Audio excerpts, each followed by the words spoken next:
And good evening, football fans. This is Big Al on Tuesday, November 10th, 2020, and welcome to a more stripped down version of the week that was in the National Football League, as we will be running down the scores and stats from week number 9 of the 2020 season.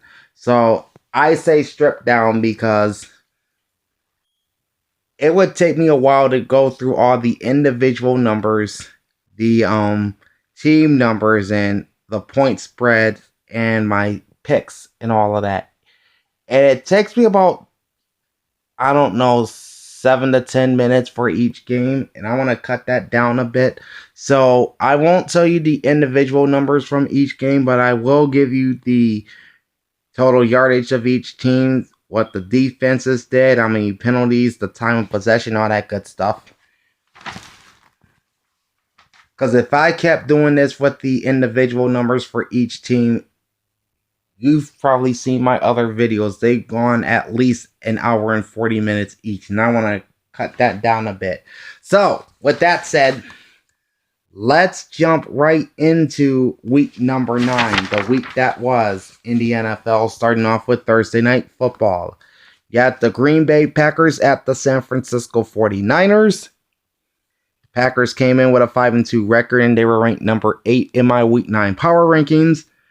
Meanwhile, the 49ers were 4-4 and ranked number 17. And the Packers go into Santa Clara and take down the 49ers by the count of 34-17. All right, so the Packers improved to 6-2. They will host the Jacksonville Jaguars on Sunday. Little bounce back win for them after that loss in Minnesota the week prior. Meanwhile, the Niners drop under 500. They are 4-5. They're off to New Orleans to face Drew Brees and the Saints next week. All right, so looking at the total yards and plays for both teams, starting off with the Green Bay Packers. They had 405 yards on 62 offensive plays, 294 passing yards on 31 plays, 111 rushing yards on 31 plays. They averaged 6.53 yards per play. The San Francisco 49ers finished with 337 yards of offense, ran 52 plays. 35 passes for 282 yards, 17 rushes for 55. They averaged 6.48 yards per play. First downs favored the Packers. They had 21 versus 17 for the 49ers. Third down conversions, Green Bay 6 of 12, 50%. San Fran 3 of 10 for 30%. Fourth down conversions 1 for 1 by the Packers, 0 for 1 by the 49ers. Packers defense, 37 tackles, 21 solo, with 1 sack, 1 forced fumble, 4 passes defensed, 1 interception, and no touchdowns. The 49ers defense records 40 tackles, 15 solo, with 1 sack, no forced fumbles, 2 passes defensed, no interceptions, and no touchdowns. Green Bay was penalized 5 times for 45 yards, San Francisco 4 for 33. Time of possession was 36 minutes, 30 seconds for the Packers. That puts them in ball hawk territory. 49ers, 23 minutes, 30 seconds of time of possession. Closing line was Green Bay minus 5.5. The margin at close was 17. Over under at close was 48.5. The two teams combined to score 51 points. So that just finished over the total. You had 114 offensive plays, totaling 742 yards, and an average yards per play by both teams of 6.51 yards. I picked the Packers to win this game 31-13, and I also picked Green Bay to cover the 5.5 points, which they do, so I won both those picks. All right, now to the Sunday afternoon game, starting off with the Baltimore Ravens at the Indianapolis Colts. Both teams came in with records of 5-2. The Ravens were ranked number 6 in my Week 9 power rankings. The Colts were 15th. And in this game, it's the visitors that pick up the dub as the Ravens win 24-10. So Baltimore improves to 6-2.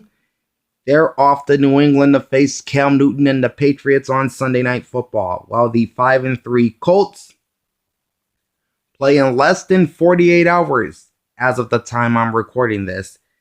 They play Thursday night in Nashville against the AFC South leading Tennessee Titans. I'll tell you how they fared against the Bears in just a little bit. Alright, so total yards and plays for both teams, 266 yards for the Ravens on 62 plays, 23 passes totaling 156 yards, and 39 rushes for 110 yards. They averaged 4.29 yards per play. The Indianapolis Colts ran 65 plays on offense and totaled 339 yards. 227 yards on 44 passes and 112 yards on 21 runs. Their average yards per play was 5.22.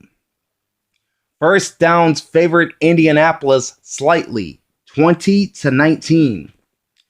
Third down conversions were 5 for 13 for Baltimore at 38.5%. Indianapolis, not good, 2 for 12, 16.7%. Fourth down conversions, Baltimore was 1 for 1. Indianapolis 2 for 4. The Ravens defense at 52 tackles, 32 solo, no sacks, 2 forced fumbles, 4 passes defensed, 1 interception, and they got a 65-yard fumble return for a touchdown from Chuck Clark in the first quarter for Indy's only defensive score. Or rather, the Ravens' only defensive score. The Indianapolis Colts recorded 59 tackles from their defense with 44 solo tackles, 2 sacks, 2 forced fumbles, 3 passes defense, no interceptions, and no touchdowns. The Ravens were flagged 5 times for 55 yards. Time of possession was 33 minutes, 26 seconds. Indianapolis was flagged 4 times for 30 yards. Time of possession for them was 26 minutes and 34 seconds. Closing line was Baltimore -1. Margin was 14. Over-under at close was 48. The two teams only scored 34 points with 605 yards of total offense on 127 plays, a combined average yards per play of 4.76. I picked Baltimore to win this game 24-20 and to cover to the 1 point. So I won both those picks as well. All right. The Carolina Panthers at the Kansas City Chiefs. That's our next game. The Panthers entered with a record of 3-5, and they were riding a 3-game losing streak. They were ranked number 25 in my Week 9 power rankings, while the defending Super Bowl champions were 7-1 going into this game and ranked number 2. And it looked for a while like the Panthers were going to go into Arrowhead and pull off an upset. But the Chiefs rallied and beat the Panthers by the count of 33-31. So the defending champs go into their bye week with an 8-1 record.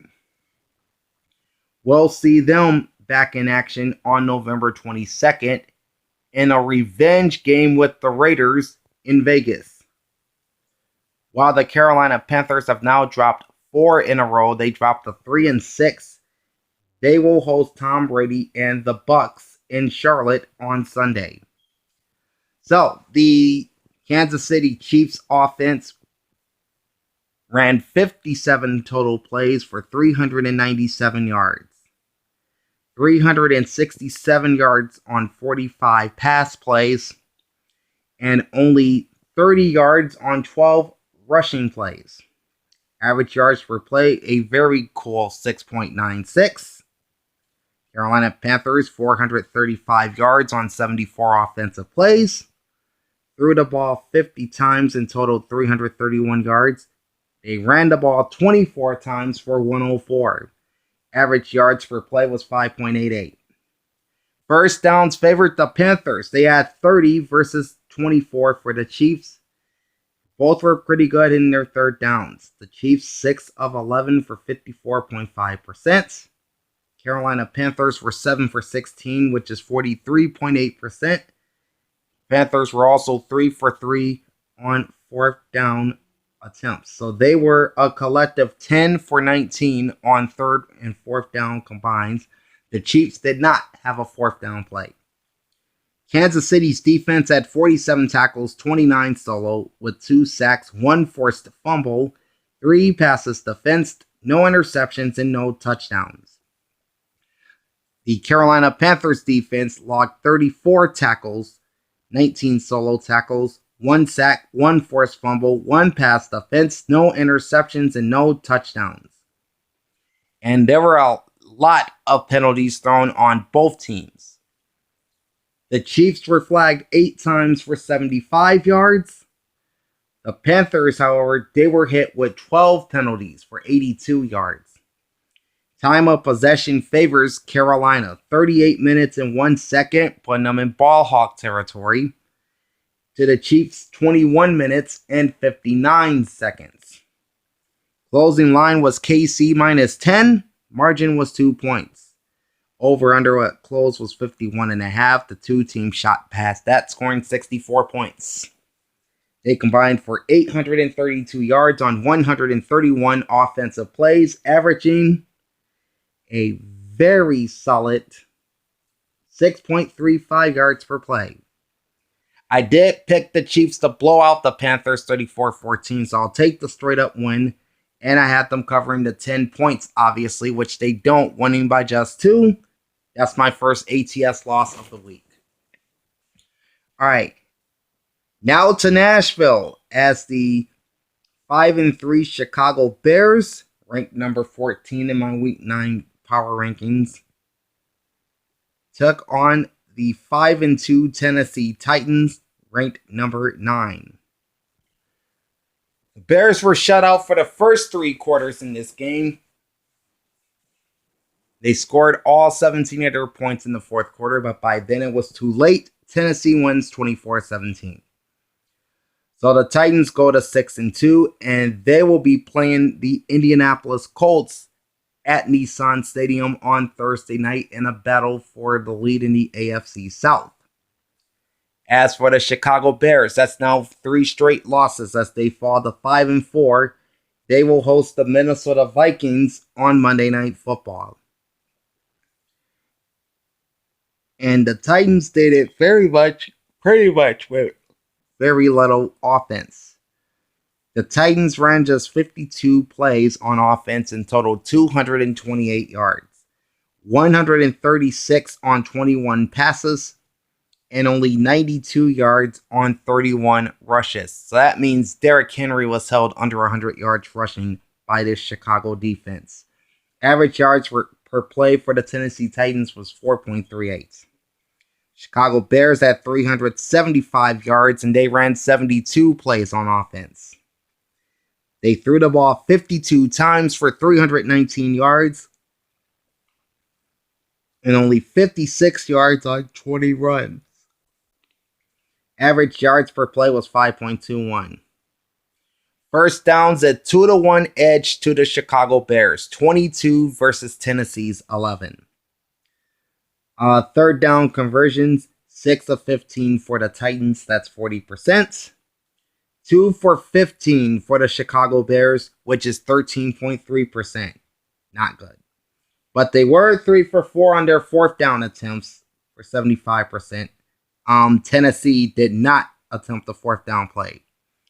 Titans defense at 51 tackles, 23 solo with 3 sacks, 2 forced fumbles, 7 passes defense, no interceptions, and no touchdowns.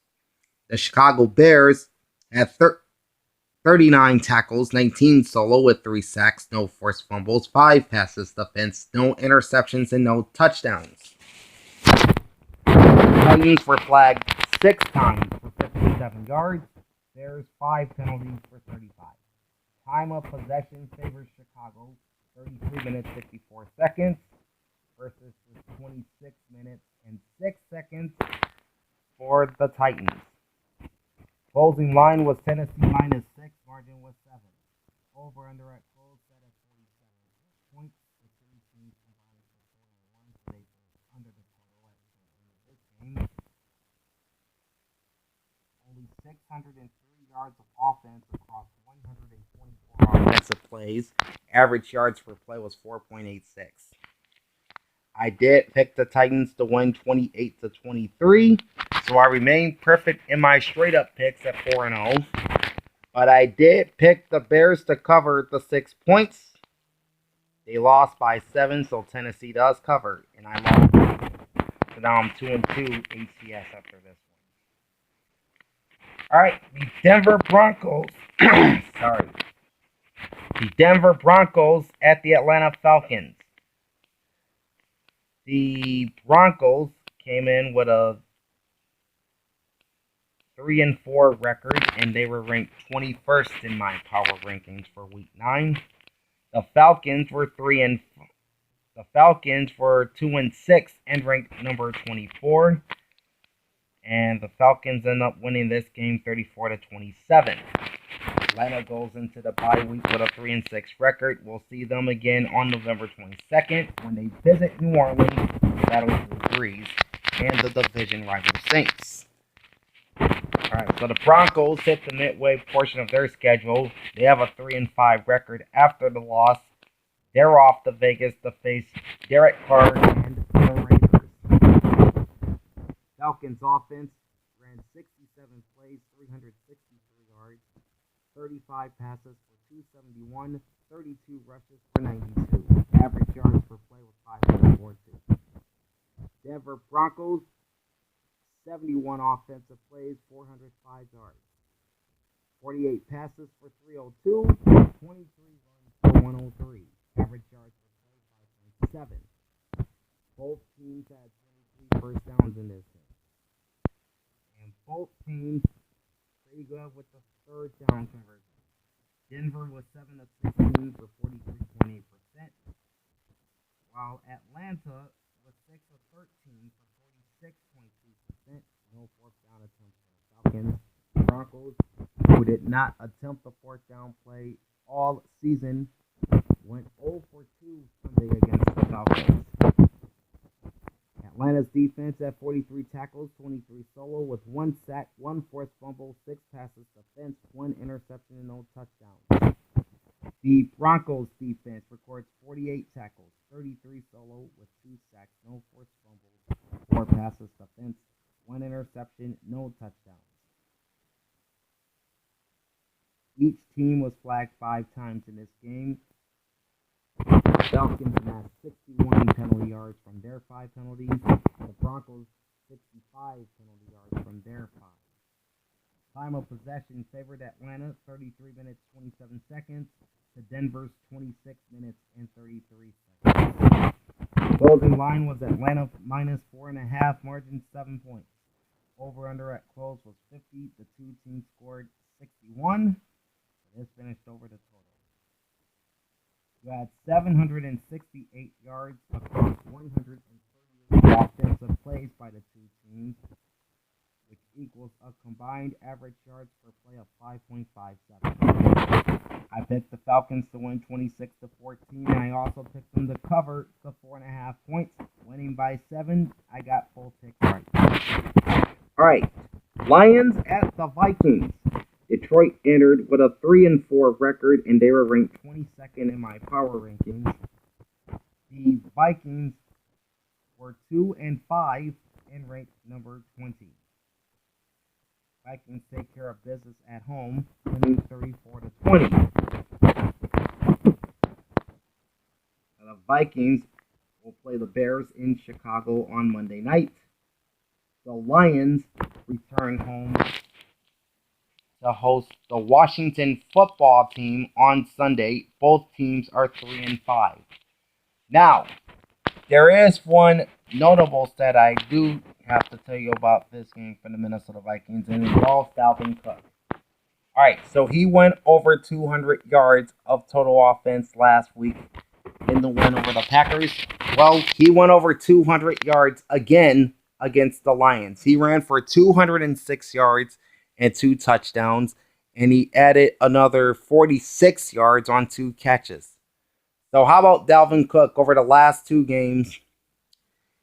He has recorded 56 total touches for 478 yards, and he has scored 6 touchdowns. 5 of those touchdowns were on the ground. Very impressive. Okay, the Vikings, as a result, ran just 54 offensive plays for 487 yards. That is an average of 9.02 yards per game, or 9.02 yards per play, I should say. They had 20 passes for 212 yards, and how about 34 runs for a mind-boggling 275 yards? And again, 206 of those coming from Dalvin Cook. All right, the Detroit Lions ran 72 offensive plays for 421, 45 passes, 282 yards, 27 runs for 129. They averaged 5.85 yards per play.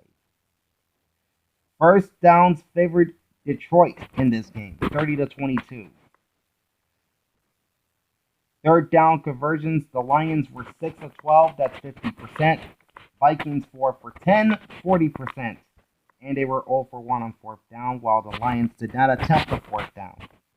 Minnesota's defense recorded 46 tackles, 11 solo tackles, 2 sacks, 1 forced fumble, 4 passes defense, 3, count them, 3 interceptions, and no touchdowns. The Detroit Lions defense, 33 tackles, all of them were assisted tackles, so no solos, 1 sack solo or 0 forced fumbles, 3 passes defense, no picks, no scores.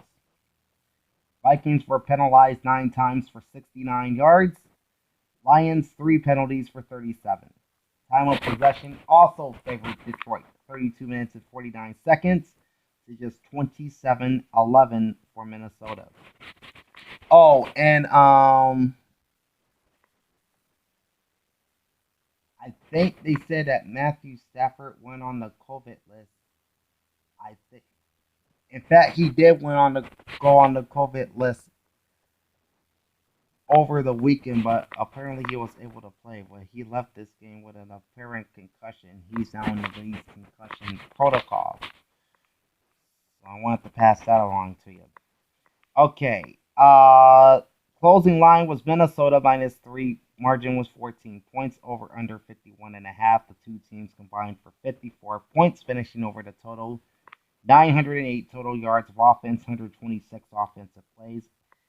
Total yards per play on average was 7.21. And of course, Minnesota by themselves averaged 9 yards a play on offense. I picked the Vikings to win 27-16 and to cover the 3 points, which they do. So that makes me a perfect 6-0 on my straight up picks to this point and 4-2 ATS. All right, on to the New York Giants, 1-7 and ranked number 30. At the Washington Football Team, 2-5 and ranked 26th. And the Giants got the better of the Washington no-names for the second time this year, winning 23-20. So the Giants are now 2-7 as they return home to host the Philadelphia Eagles on Sunday. The Washington Football Team falls to 2-6. They will play the Lions in Detroit. New York Giants offense, 350 yards, 69 total plays. 34 passes for 184 yards, 35 runs for 166. Average yards per play, 5.07. For Washington, they had 48 offensive plays and 402 yards. 39 passes for 365, only 9 runs. That's it, 9 runs for 37 yards. But they averaged 8.38 yards per play. First downs favored the Giants, 22-19. Third down conversion, 6 of 15 for New York, 40%. Washington, 3 for 8, 37.5%. Fourth down attempts, Giants 0 for 1, Washington none. Giants defense, 35 tackles, 13 solo with 2 sacks, 2 forced fumbles, 8 passes defense, 3 interceptions, and no touchdowns. Washington's defense had 51 tackles, 29 solo, with 4 sacks, 1 forced fumble, 1 pass defense, no interceptions, and no touchdowns. far as penalties, the Giants had 4 for 40 yards, Washington 6 for 45 yards. Time of possession favors the New York Giants. 36 minutes, 27 seconds. That makes them ball hawks. Washington, 23 minutes and 33 seconds in time of possession. Closing line was the Washington football team, -3. Margin was exactly 3 points. Over-under was set at 43, and the two teams scored exactly that. They combined for 752 yards and 117 offensive plays, averaging 6.43 yards per play. I did, however, pick Washington to win 23-16, just as I did when these two teams met the first time. So that's my first straight-up loss of the week, 34th overall. ATS, I also picked Washington to cover the 3 points. New York does cover the 3, so they get the cover, and I take the loss here. Okay. The highest scoring game on the board in Week 9 was the Seattle Seahawks at the Buffalo Bills. The Seahawks came in with a 6-1 record, and they were ranked 5th in my power rankings. The Buffalo Bills had a 6-2 record, and they were ranked 10th. But it's the home team that has the last laugh in this game, as Buffalo wins 44-34. Alright, so the Bills traveled to Arizona on Sunday. They improved their record to 7-2. Seahawks dropped to 6-2. They're off to LA to play the Rams next week. What should be a pretty good game in the NFC West. Alright, Buffalo Bills offense, 420 yards on 57 plays, 38 passes for 386, just 19 runs for 34. They averaged 7.37 yards per play. Seahawks have 58 offensive plays and 419 yards. 362 on 41 passes, 57 on 17 runs. They averaged 7.22 yards per play. First downs favored Buffalo, 27-22. Third down conversions, Bills 5 of 12 for 41.7% with no fourth down attempts. Seattle 3 of 12 for 25% and 2 of 3 on fourth down. Bills defense clocked 46 tackles with 33 solo tackles. How about 5 sacks on Russell Wilson? 2 forced fumbles, 6 passes defense. In addition to those 5 sacks, they also picked off Russell Wilson twice and no defensive touchdowns. They got the Seattle defense, which recorded 45 tackles, 35 solo. They sacked Josh Allen 7 times. So this was a sack fest, folks. No forced fumbles, no passes defense, no interceptions, and no touchdowns. Buffalo was flagged 6 times for 70 yards. Seattle 4 for 13. Time of possession was 32 minutes and 1 second for Buffalo. 27 minutes, 59 seconds for the Seahawks. Alright, closing line was Seattle -3. Margin was 10. Over under at close, 55 points. The two teams shot past that at 78. Again, this was the highest scoring game on the schedule this week.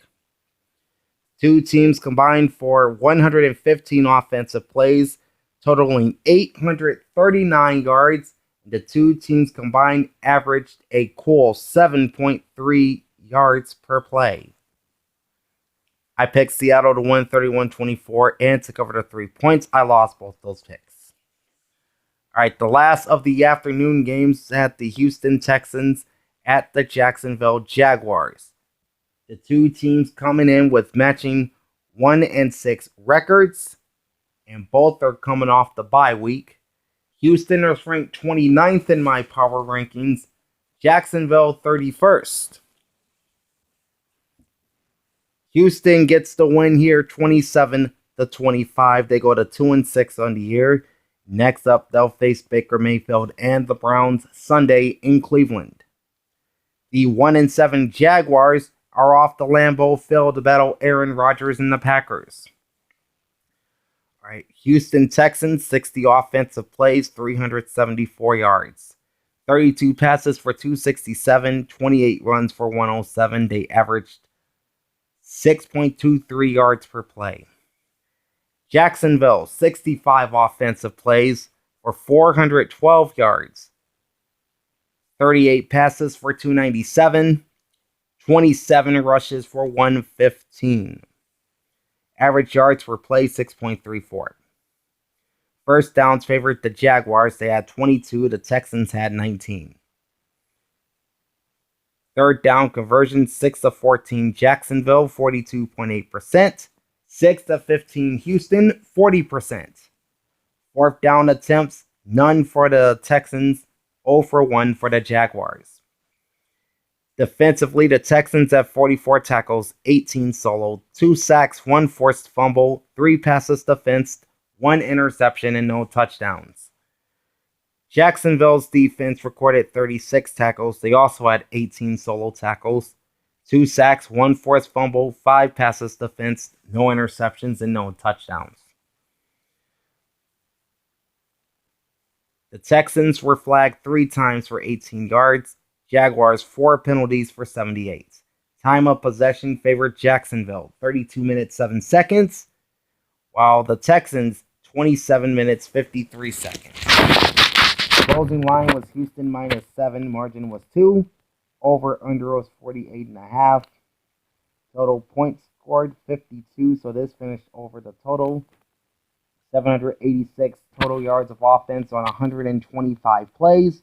Average yards per play was 6.29. Picked the Texans to win 24-19. So there's the straight up win. And I also picked Jacksonville to cover the 7 points, which they did so, losing by only 2. So I get the win there. Alright, to the late games now. Las Vegas Raiders at the Los Angeles Chargers. Raiders came in at 4-3 and ranked number 12 in my Week 9 power rankings. The Chargers, meanwhile, were 2-5 and ranked 23rd. And in this game, the Raiders ended up winning after what would have been a game-winning touchdown for Los Angeles was overturned. The Raiders escaped with a 31-26 win. Vegas goes to 5-3 as they host the Denver Broncos on Sunday, while the 2-6 Chargers make the cross-country trek to Miami to battle the Dolphins and rookie Tua Tagovailoa. Alright, Raiders offense, 49 offensive plays, 320 yards, 23 passes for 160, 26 runs for another 160. Average yards per play, 6.53. LA Chargers, 73 offensive plays, 440 yards. 42 passes for 312, 31 runs for 128. Average yards per play, 6.03. First downs advantage Chargers, 26-16. Third down conversions pretty good on both sides. 5 of 10 for Vegas, 50%. 7 of 15 for the Chargers at 46.7%. LA was also 2 for 2 on fourth downs. Vegas did not attempt a fourth down play. Raiders defense, 49 tackles, 13 solo, with 2 sacks, no forced fumbles, 5 passes defense, no interceptions, and no touchdowns. The LA Chargers defense, 32 tackles, 14 solo, 1 sack, 1 forced fumble, 4 passes defense, no interceptions, and no touchdowns. Raiders were flagged just twice for 10 yards. Chargers were flagged 5 times for 45. Time of possession favored LA, 34 minutes and 44 seconds, so they nearly got into ball hawk territory. Vegas possessed the ball for 25 minutes and 16 seconds.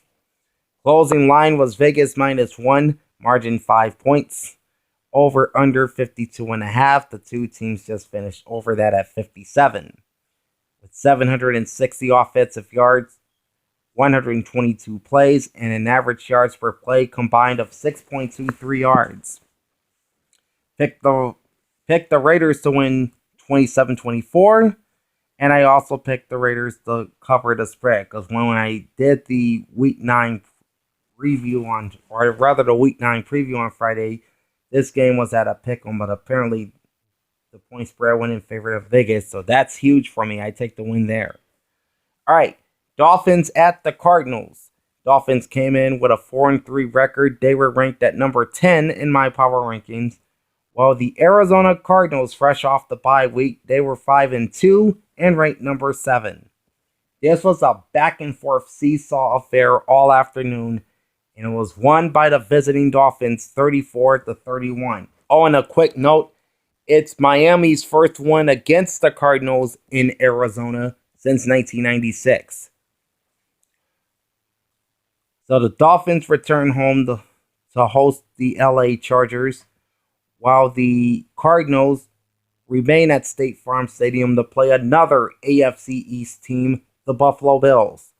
Both sit with matching 5-3 records. All right, so the Dolphins, 53 offensive plays, 312 yards, 28 passes for 221, 25 runs for 91. They averaged 5.89 yards per play. Arizona Cardinals, 63 plays, 442 yards, 26 passes for 264, 37 runs for 178, average yards per play, 7.02. First downs favored the Cardinals, 26 versus Miami's 24. Third down conversions, 5 of 12 for the Cardinals, 41.7%. 4 of 8 for the Dolphins, 50%. And Miami had no fourth down plays. Arizona converted 2 of 3 on fourth down. The Dolphins defense logged 54 tackles with 45 solo tackles, 1 sack, 2 forced fumbles, 2 passes defense, no interceptions. And they did get a fumble return for a touchdown by Shaq Lawson in the first quarter, and that was the first points of the game. So that's the defensive score for Miami. The Cardinals defense had 39 tackles, 26 solo tackles, 3 sacks on Tua Tagovailoa, no forced fumbles, 2 passes defense, no interceptions, and no touchdowns. Dolphins had 75 penalty yards. The Cardinals had 71 penalty yards, and both teams were flagged 7 times. Time of possession favored Arizona, 31 minutes, 3 seconds. Dolphins 28-57. Closing line was Arizona -6. Margin was 3 points. Over-under at close was 49. Total points scored by the two teams was 65. So this finished over the total. There was 754 yards of offense on 116 plays. Averages 6.5 yards per play by the two teams combined. I picked the Cards to win 27-20, and I picked them to cover the 6 points. But Miami wins both straight up and against the spread, so I lost both picks. Now this next game, I really think I should have lost this game, personally. The 7-0 Pittsburgh Steelers, number 1 in my power rankings, venturing into Jerry World to face the 2-6 Dallas Cowboys, ranked number 28. Oh, and they started a practice squad guy at quarterback. As you know, Prescott's injured. He's out for the year. Dalton is in concussion protocol. Who knows how long he'll be sidelined. And then the third stringer, Ben DiNucci, he was terrible against the Eagles last week. So he got benched.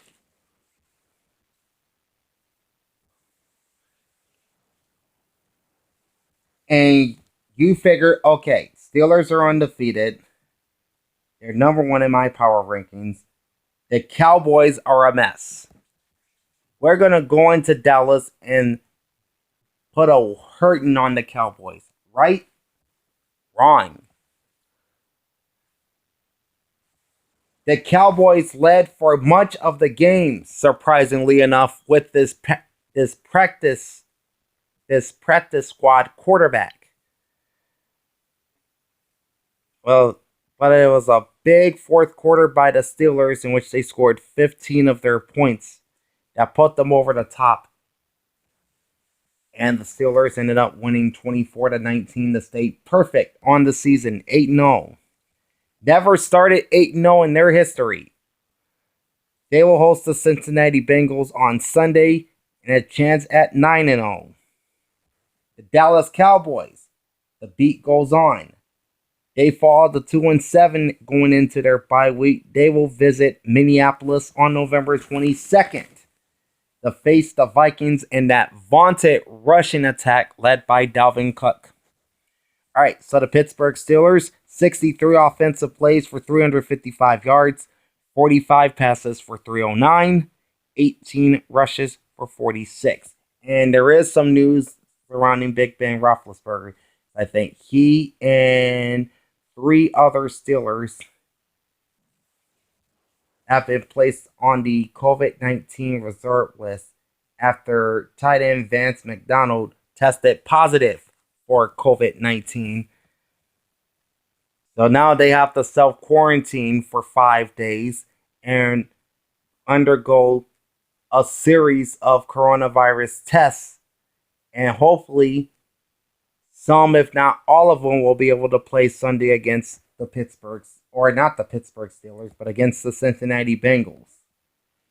Because if Big Ben's not able to go, Mason Rudolph's going to be your starter.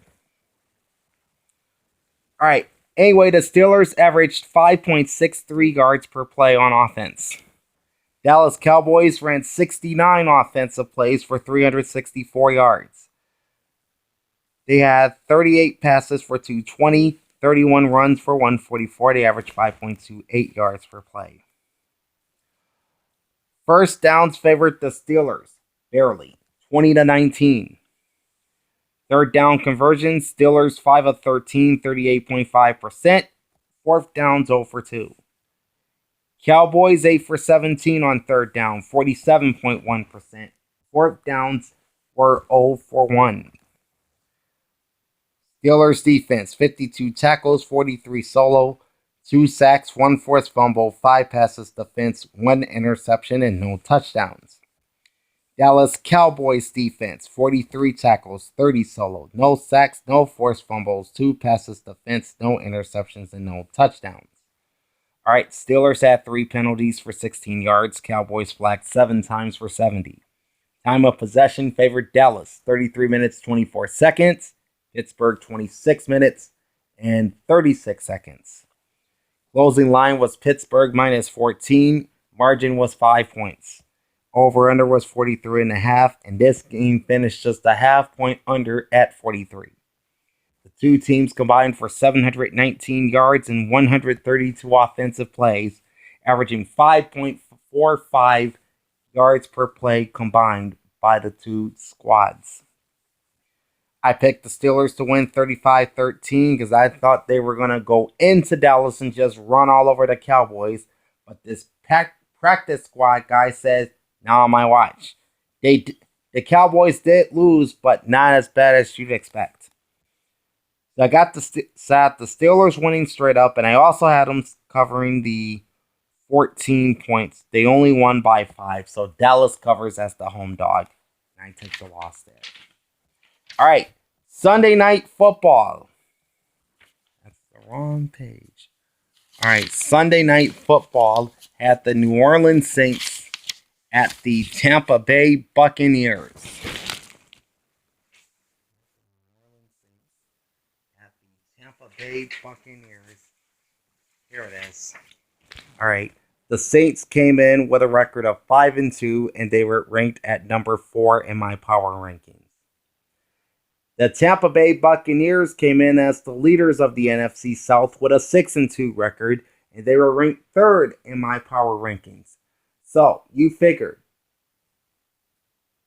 Breeze versus Brady Part 2. Both teams ranked in the top 5 in my power rankings. Both teams battling for supremacy in the NFC South. This is going to be a fun game.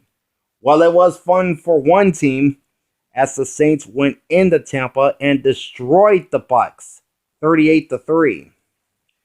So the Saints take over the NFC South lead with a 6-2 record as they welcome the injury-ravaged MASH unit known as the San Francisco 49ers on Sunday. The Bucs, man, this was a bad one. Bad luck for you. 6-3 record with the loss. They traveled to Carolina to battle with the Panthers. All right, so the Saints offense ran 72 plays, totaled 420 yards. 35 passes for 282. 37 rushes for 138. Now I think this was the number one rushing defense in the NFL, allowing just 70 yards a game going into Sunday night, and they gave up nearly twice that. Saints averaged 5.83 yards per play on offense. The Tampa Bay Buccaneers, well, their offense was non-existent.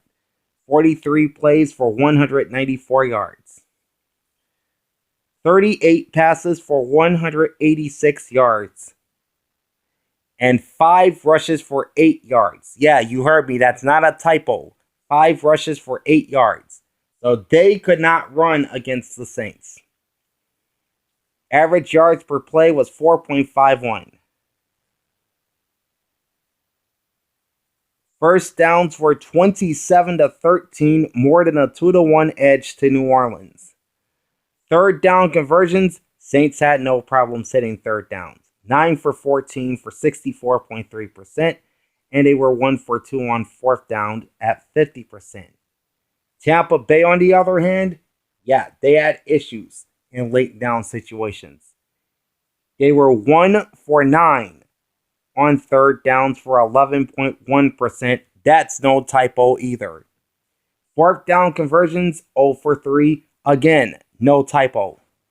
Saints defense, 28 tackles, 20 solo with 3 sacks, no forced fumbles, 8 passes defense, 3 interceptions, and no touchdowns. Oh, and I forgot to mention, I looked at the individual numbers in this game. Jameis Winston, who is now with the Saints, did complete a pass in his return to Tampa. Just wanted to get that in there.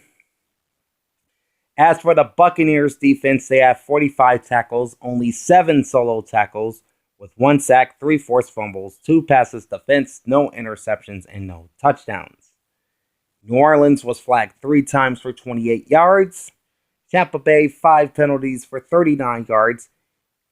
And time of possession was 2-1 in favor of the Saints. 40 minutes and 4 seconds. So that makes them supreme ball hawks. Tampa Bay only had the ball for 19 minutes and 56 seconds the entire game.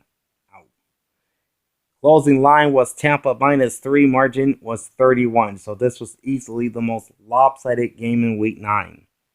Over-under was set at 51 at close. The two teams only scored 41 points, with the Saints putting up 38 of those. So this game finishes under the total. 614 yards of total offense, 420 from the Saints and 194 from the Bucs. 115 offensive plays, 72 by the Saints and 43 by the Bucs. Average yards per play was 5.34. Picked the Bucs obviously to win this game 28-21 and to cover the point spread, and that was a huge mistake on both fronts. And that brings us to Monday Night Football. The New England Patriots at the New York Jets. Patriots at 2-5 and ranked 27th. Lowest I've ever had the Patriots in my power rankings. While the New York Jets trying to get that 0 out of their win column. They were 0-8 coming into this game and obviously ranked 32nd. And it looked for a while like the Jets were finally going to get that first win. But they blow a 10-point lead with 6 minutes left in the fourth quarter and allowed New England to score 13 unanswered points and win 30-27. So the Patriots go to 3-5. They will host the Baltimore Ravens on Sunday Night Football. While the New York Jets remain winless. 0-9 going into their bye week.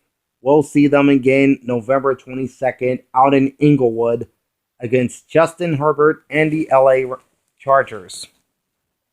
All right, the New England Patriots finishes with 76 offensive plays, 433 yards, 35 passes for 274, 41 runs for 159. Average yards per play was 5.7. New York Jets offense, 322 yards, and they ran 43 plays. 25 passes for 257, so they averaged just over 10 yards a pass. 18 runs for 65. Average yards per play, 7.49. First downs favored the Pats, 30-18. Both teams were pretty good on third downs. 8 of 14 for New England at 57.1%. 1 for 2 on fourth down. The Jets were 6 for 10 on third down, 60%, and no fourth down attempts. The Patriots defense recorded 28 tackles, 5 solo tackles, 1 sack, no forced fumbles, 3 passes defensed, 1 interception, and no touchdowns. The New York Jet defense had 57 tackles, 31 solo, no sacks, 1 forced fumble, 3 passes defensed, no interceptions, and no touchdowns. All right, the Patriots were penalized 6 times for 81 yards. Jets were flagged 4 times for 52, or rather 32. Time of possession, 36 minutes, 58 seconds for New England, putting them in ball hawk territory. 23 minutes and 2 seconds for the New York Football Jets. Closing line, Patriots -9, margin 3 points. Over under at close 42. Total points scored was 57. This game finishes over the total. You had 755 yards of offense on 119 plays and an average yards per play combined of 6.34 yards. Pick the Patriots to win straight up 24-13 and to cover the spread. I got the straight up pick, but not the against the spread pick. All right, so the teams that were in the bye week were the Cincinnati Bengals, 2-5-1. They were number 19 in my power rankings. And next up, they will travel to Pittsburgh to battle the Steelers. Also off this past week, the Cleveland Browns, 5-3 and ranked 16th. They will host the Houston Texans on Sunday. The Los Angeles Rams, also 5-3 and ranked number 15. They get Russell Wilson and the Seahawks in the SoFi Stadium this week. And the Philadelphia Eagles, the default leaders of the worst division in football, the NFC East, at 3-4-1 and ranked number 18. They're off to New York to play the Giants. All right, now let's take a look at my picks for Week 9. We'll start with the against the spread picks first. I went 6-8 against the spread. That's 42.5%. And for the year, I am 64, 68-1 against the spread, which is 48.5%. Man, I got to work on that. But my straight up picks, I keep killing them. I went 10-4 in my straight up picks this week at 71.4%. And for the season, I am at 95, 37-1 at 71.8%. So that is the week that was in the National Football League, week number 9. Now, before I go, I do want to mention that I will be doing something new. Couple things, in fact, new on the channel here when it pertains to football. All right, so we'll be looking at the individual leaders in the National Football League, whether it's passing, rushing, passing, rushing, receiving, defensive leaders, special teams leaders. We will look at all of those, and I'll probably do that like tomorrow at some point. I'm also gonna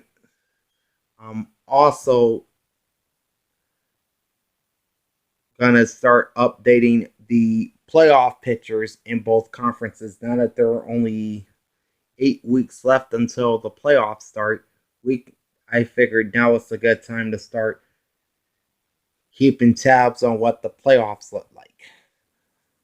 So I'll be doing that on Thursdays prior to the Thursday night game, the updated playoff standings and races in both conferences.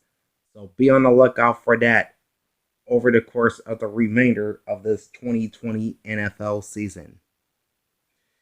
And as I said, I did not go through all the individual numbers for each team, as in which player did what. But if you want to keep up to date on that, just download the Sports Alerts app. You can download it for free on the Google Play Store or in the Apple App Store. And they have pretty much any sport you can think of. It's not just the NFL.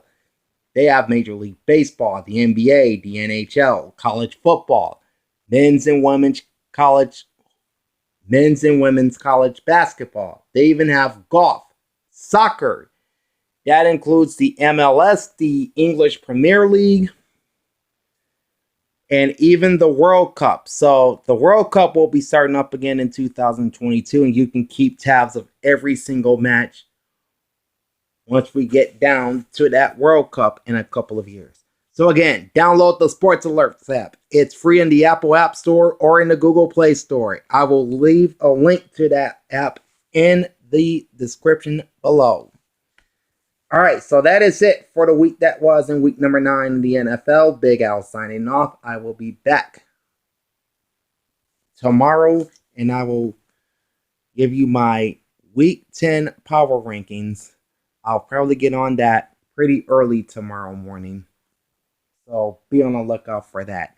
All right, so Big Al signing off. Enjoy the pigskin. I will holler at y'all tomorrow. Peace out.